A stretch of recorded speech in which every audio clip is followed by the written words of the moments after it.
โอ้วันนี้หิมะตกเพื่อนๆเอาหิมะมาฝากปีแรกของปีวันนี้โอ้วันนี้ตกเริ่มตกแรงแล้วเพื่อนๆตอนนี้ยายมาถึงที่ทำงานแล้วเอาหิมะมาฝากเพื่อนๆดูหิมะตกโอ้หิมะตกเพื่อนๆโอ้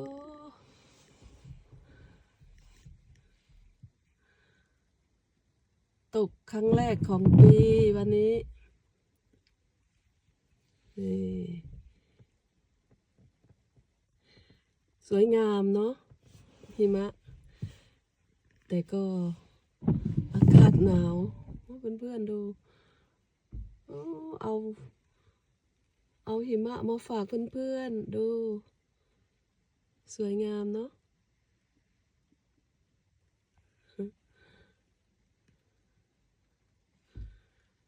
ตอนนี้อากาศ0 องศา